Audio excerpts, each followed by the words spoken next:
13ನೇ ಅಧ್ಯಾಯದ 2ನೇ ಶ್ಲೋಕ. ಕ್ಷೇತ್ರಜ್ಞಂ ಚಾಪಿ ಮಾಂ ವಿದ್ಧಿ ಸರ್ವಕ್ಷೇತ್ರೇಷು ಭಾರತ. ಕ್ಷೇತ್ರಜ್ಞಯೋರ್ಜ್ಞಾನಂ ಯತ್ತಜ್ಞಾನಂ ಮತಂ ಮಮ. ಕ್ಷೇತ್ರಜ್ಞಂ ಚ ಅಪಿ ಮಾಂ ವಿದ್ಧಿ ಸರ್ವಕ್ಷೇತ್ರೇಷು ಭಾರತ. ಕ್ಷೇತ್ರಜ್ಞಯೋಃ ಜ್ಞಾನಂ ಯತ್ ತತ್ ಜ್ಞಾನಂ ಮತಂ ಮಮ. ಭಾರತ ಅಂತ ಸಂಬೋಧನೆ ಶ್ರೀಕೃಷ್ಣ ಪರಮಾತ್ಮ ಮಾಡ್ತಾ ಇರುವಂತ ಸಂಬೋಧನೆ. ಅರ್ಜುನನನ್ನ ಕರೆದಿದ್ದಾನೆ ಭಾರತ. ಭಾರತ ಶಬ್ದಕ್ಕರ್ಥ ಭರತ ಕುಲೋತ್ಪನ್ನ, ಭರತ ಕುಲದಲ್ಲಿ ಹುಟ್ಟಿದವನೇ ಅಂತ ಕರೆದು ಹೇಳುವಂತ ಮಾತು. ಕ್ಷೇತ್ರಜ್ಞ ಅಂದ್ರೆ ಯಾರು? ಇದಂ ಶರೀರಂ ಕೌಂತೆಯ ಕ್ಷೇತ್ರಂ ಇತ್ಯಭಿಧೀಯತೆ. ಈ ಶರೀರವೇ ಅಂದ್ರೆ ಒಟ್ಟು ಸಮಸ್ತ ಜಡ ಪ್ರಪಂಚವನ್ನ ಕ್ಷೇತ್ರ ಅಂತ ಭಗವಂತ ಪರಿಚಯವನ್ನ ಮಾಡಿಕೊಟ್ಟಿದ್ದಾನೆ. ಅದನ್ನ ತಿಳಿದವನು ಕ್ಷೇತ್ರಜ್ಞ. ಹಾಗೆ ಅದನ್ನು ಮತ್ತಷ್ಟು ವಿವರಣೆ ಮಾಡ್ತಾ ಇದ್ದಾನೆ.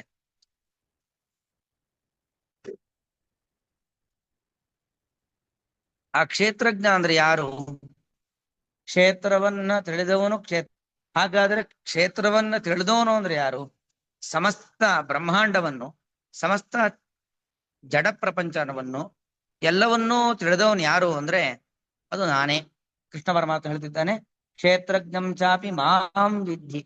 ಮಾಂ ಕ್ಷೇತ್ರಜ್ಞಂ ವಿದ್ಧಿ. ಕ್ಷೇತ್ರಜ್ಞ ಅಂದ್ರೆ ಬೇರೆ ಯಾರೂ ಅಲ್ಲ, ನಾನೇ ಕ್ಷೇತ್ರಜ್ಞನಾಗಿದ್ದೇನೆ. ಕ್ಷೇತ್ರಜ್ಞಂ ಚಾಪಿ ಮಾಂ ವಿದ್ಧಿ ಸರ್ವಕ್ಷೇತ್ರೇಷು. ಅಲ್ಲಿ ಇಲ್ಲಿ ಅಂತಲ್ಲ, ಸರ್ವಕ್ಷೇತ್ರೇಷು ಅಂದ್ರೆ ಎಲ್ಲಾ ಕ್ಷೇತ್ರಗಳಲ್ಲೂ. ಕ್ಷೇತ್ರ ಶಬ್ದಕ್ಕರ್ಥ ಈಗಾಗಲೇ ನೋಡಿದ್ದೇವೆ. ಶರೀರವನ್ನೇ ಕ್ಷೇತ್ರ ಅಂತ ಕರೆದಿದ್ದು. ಶರೀರ ಅಂದ್ರೇನು? ಶರೀರಂ, ಯಾವುದು ನಾಶವಾಗುತ್ತದೋ ಅದು ಶರೀರ. ನಾಶವಾಗುವಂಥದ್ದು ಅಂದ್ರೆ ಯಾವುದು? ನಾಶವಾಗುವಂಥದ್ದು ದೇಹ, ಜಡ ಪ್ರಪಂಚ. ಸಮಸ್ತ ಬ್ರಹ್ಮಾಂಡವೇ ಕ್ಷೇತ್ರ.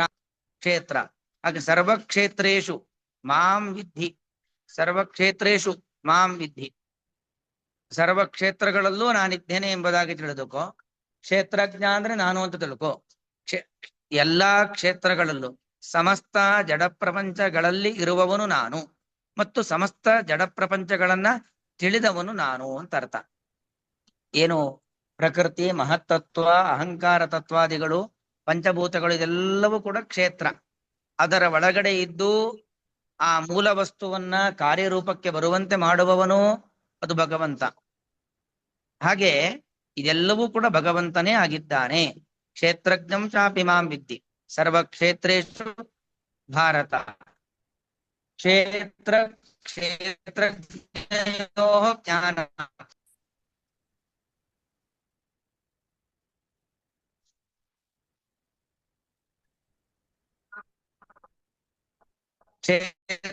ಕ್ಷೇತ್ರಜ್ಞಯೋಃ ಜ್ಞಾನಂ.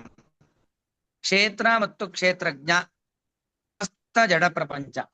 ಕ್ಷೇತ್ರಜ್ಞ ಅಂದ್ರೆ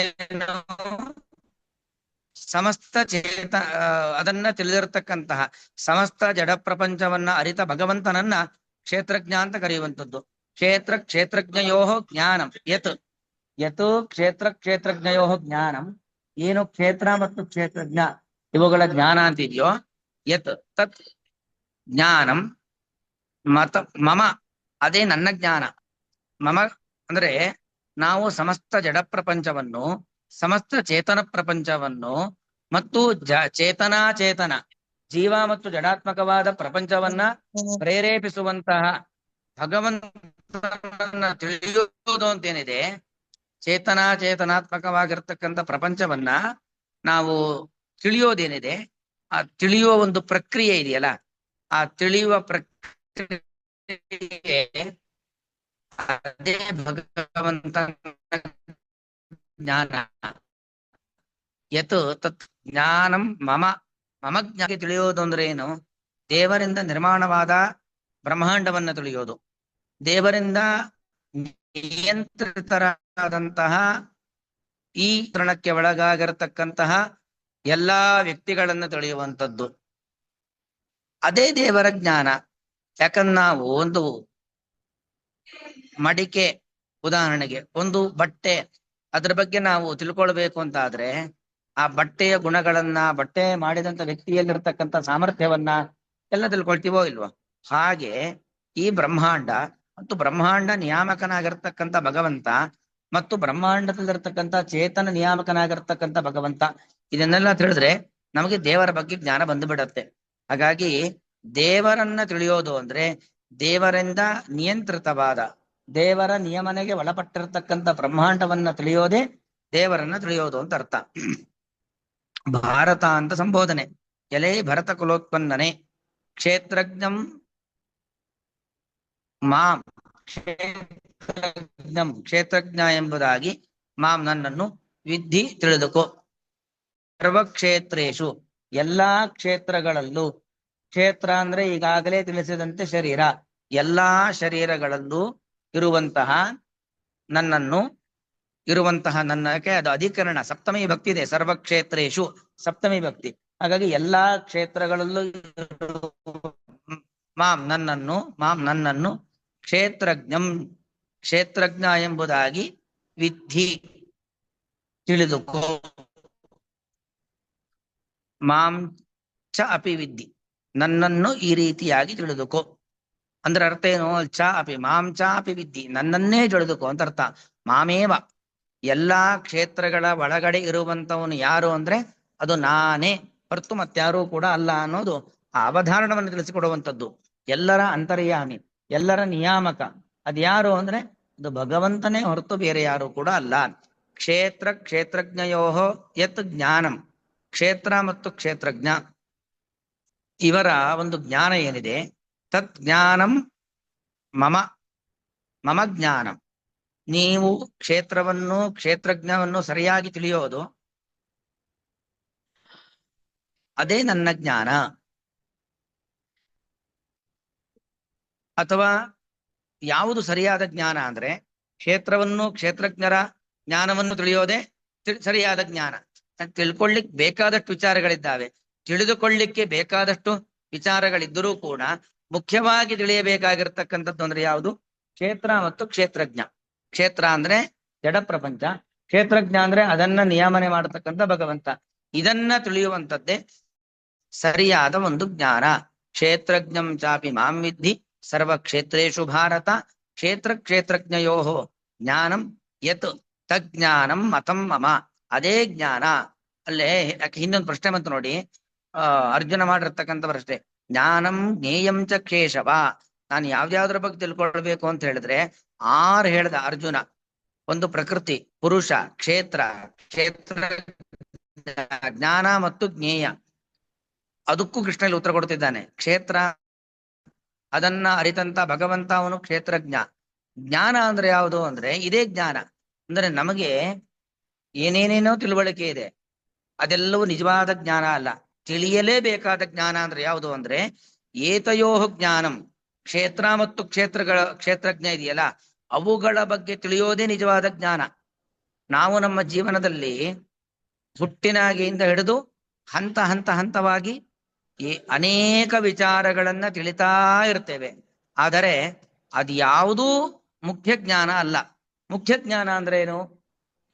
ಮೋಕ್ಷವನ್ನ ತಂದುಕೊಡುವಂತ ಜ್ಞಾನಗಳು ಅದ್ಯಾವುದೂ ಅಲ್ಲ. ಮತ್ಯಾವುದು ಮೋಕ್ಷವನ್ನ ತಂದುಕೊಡುವಂತ ಜ್ಞಾನ ಅಂದ್ರೆ ಕ್ಷೇತ್ರಜ್ಞಯೋ ಯತ್ ಜ್ಞಾನಂ. ಕ್ಷೇತ್ರ ಮತ್ತು ಕ್ಷೇತ್ರಜ್ಞಗಳ ಯಾವ ಒಂದು ಜ್ಞಾನ ಇದೆಯೋ ಅದೇ ನಮಗೆ ಮೋಕ್ಷೋಪಯೋಗಿಯಾಗಿರ್ತಕ್ಕಂಥ ಜ್ಞಾನ. ಅದೇ ಜ್ಞಾನ ಎಂಬುದಾಗಿ ಮಮ ಮತಂ, ಇದು ನನ್ನ ಸಿದ್ಧಾಂತ, ನನ್ನ ಅಭಿಪ್ರಾಯ. ನನ್ನ ಅಂದ್ರೆ ಏನು? ಶಾಸ್ತ್ರದ. ಯಾಕಂದ್ರೆ ಭಗವಂತ ಸಮಸ್ತ ಶಾಸ್ತ್ರ ಪ್ರತಿಪಾದ್ಯನಾದವನು. ಹಾಗಾಗಿ ಭಗವಂತನ ಅಭಿಪ್ರಾಯ ಏನು ಅಂತ ಹೇಳಿದ್ರೆ ಕ್ಷೇತ್ರ ಅಂದ್ರೆ ನಾಶವಾಗುವಂತ ಶರೀರ, ಸಮಸ್ತ ಬ್ರಹ್ಮಾಂಡ. ಕ್ಷೇತ್ರಜ್ಞ ಅಂತ ಹೇಳಿದ್ರೆ ಅದನ್ನ ತಿಳಿದಂತ ಭಗವಂತ. ಅವೆರಡರ ನಡುವೆ ಇರತಕ್ಕಂಥ ವ್ಯತ್ಯಾಸ ಅಂದ್ರೆ ಜಗತ್ತೇ ಬ್ರಹ್ಮ ಅಲ್ಲ, ಅಥವಾ ಬ್ರಹ್ಮನೇ ಜಗತ್ತಾಗಿ ಪರಿವರ್ತಿತ ಆದದ್ದಲ್ಲ. ಬ್ರಹ್ಮನ ನಿಯಂತ್ರಣಕ್ಕೆ ಒಳಪಟ್ಟಿದೆ ಜಗತ್ತು, ಬ್ರಹ್ಮನ ನಿಯಂತ್ರಣಕ್ಕೆ ಒಳಪಟ್ಟಿದೆ ಜಗತ್ತು ಎಂಬುದಾಗಿ ತಿಳಿಬೇಕು. ಇದರ ಒಳಗಡೆ ಭಗವಂತ ಇದ್ದಾನೆ. ಇದರ ನಿಯಾಮಕ ಭಗವಂತ, ಇದರ ಸೃಷ್ಟಿಕರ್ತರ ಭಗವಂತ ಅಂತ ತಿಳಿಯೋದು ಅದು ನಿಜವಾಗಿರ್ತಕ್ಕಂಥ ಜ್ಞಾನ. ಹಾಗೆ ಈ ಶ್ಲೋಕದ ಮೂಲಕವಾಗಿ ಕ್ಷೇತ್ರ, ಕ್ಷೇತ್ರಜ್ಞ ಮತ್ತು ಜ್ಞಾನ ಇವುಗಳ ಬಗ್ಗೆ ಅರಿವನ್ನ ಇಲ್ಲಿ ಕೊಟ್ಟಿದ್ದಾರೆ. ಕ್ಷೇತ್ರ ಕ್ಷೇತ್ರಜ್ಞಯೋ ಯತ್ ಜ್ಞಾನಂ, ಕ್ಷೇತ್ರ ಕ್ಷೇತ್ರ ಜ್ಞಾನವೇ ಜ್ಞಾನಂ, ಇದೇ ಜ್ಞಾನ ಎಂಬುದಾಗಿ ಮಮ ಮತಂ ಸಿದ್ಧಿ ಸರ್ವಕ್ಷೇತ್ರೇಷು ಭಾರತ ಕ್ಷೇತ್ರ ಕ್ಷೇತ್ರಜ್ಞಯೋರ್ಜ್ಞಾನಂ ಯತ್ತ ಜ್ಞಾನಂ ಮತಂ ಮಮ. ಶ್ರೀಕೃಷ್ಣ.